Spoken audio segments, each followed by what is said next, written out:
Hey, Dr. Tyler Williams with Better Sleep SLC. Thanks for being here on this video and watching today. You're here because you have some questions on a dental sleep appliance and you're wondering, do these things really work? And a lot of people ask that question. A lot of people come see us and they're not sure if they should try a CPAP first, or if they should explore surgery or the Inspire implant, or if they should look at a dental sleep device. And it's a great question. There's no right answer for every one person. And all of these treatments work, but none of them work for everybody. And that's what you have to remember. So it's important, first of all, that you get a consultation and that you sit down with sleep professionals who have experience in this field. And sometimes you might need to get a few opinions from a few different health professionals and have a few consultations to figure out what's going to work best for you. And of course, some of it is trial and error. You don't always know till you try. Just like different workouts or different diets, some work better for some of us than others, right? So my wife and I, for example, both of us like to work out and eat healthy, but we don't like the exact same things. And we find certain foods work better in our diets than others. Well, while there are others that work well for both of us. So you have to be patient with the process. And most importantly is that you're here, which is great because you're taking the first step, which is educating yourself and understanding your options so you can move forward. The worst thing you can do is nothing. The worst thing you can do is keep doing what you're doing now or what you've been doing prior to taking this step, and you'll get the same result, and your sleep probably won't be where you want it to be, or you may keep getting headaches or feeling groggy or drowsy throughout the day. So if you'd like a consultation specifically on this topic, you can call or text our office, and our contact information is below.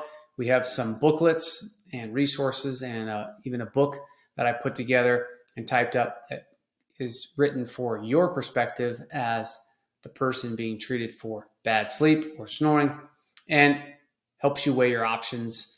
And it talks a lot about things you can do without medication or surgery or extra hassle.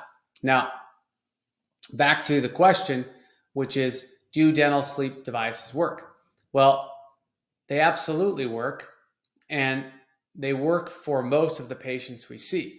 The important part is that we properly screen patients, and we would screen you so that you're going to be able to know what your next steps look like. And if you're curious about the different options, you've probably done some online research, and that can be a good place, but it's also a double-edged sword because, as you're probably aware, there's a lot of bad information online as well. So we have a patient just today, and she had never looked into any treatment before, but she lays in bed for 10 hours, and yet it's hard to get up. She feels groggy, daytime sleepiness. Work comes later in the day, and she could lie down on the floor and fall asleep. Maybe that's you as well. But what she recognized was that she had some family members tell her that she was snoring. And sometimes when people travel or they go camping, they're embarrassed because they have to sleep in their own tent. And you may have experienced some of the same things. So we sat down with her, and we actually do a snore screening. And that's where we put this device in your mouth and put your jaw at different positions and have you snore or make a snorting sound. And you can feel the difference between how it is naturally when you're resting or lying down and what it feels like when your jaw is positioned in different spots. And then you can feel what that's like. Now, there are two types of snoring devices. There are custom fabricated ones that you would get from a dentist that's also trained in sleep medicine, or they're the type you can buy online. And there's some important differences. The ones you buy online are indicated for snoring, but they're not indicated for treating a sleep disorder, rather. So it's kind of like the difference between cosmetic surgery and heart surgery, right? Cosmetic surgery is not going to be covered by insurance. The medical community and most of the consumers like you see it as optional or something that's not necessary. Snoring is kind of in that category. Even though it may be a nuisance to your bed partner, snoring alone isn't probably going to affect your health dramatically. Could affect your relationship, but not your health.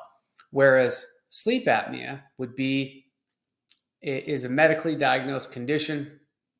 Medical insurance and Medicare and HSAs and TRICARE, insurances like that, do recognize and cover these devices with benefits because they know that it can be a major problem. So if you buy an over-the-counter device, just recognize it's not going to improve your sleep apnea, and it's not indicated for long-term use. A custom fabricated device is, because it's adjustable, it fits only your mouth, and it can be changed or adapted over time to make sure you get the best fit possible. So as I mentioned, if you have some questions, let us know. We do have more videos that talk specifically about the differences between these different devices. So please click on our channel, watch those other videos. You can post questions there, and I check those out periodically when I'm not seeing patients to see what questions I can answer. So thanks for watching, and we will catch you on the next one. Have a good one.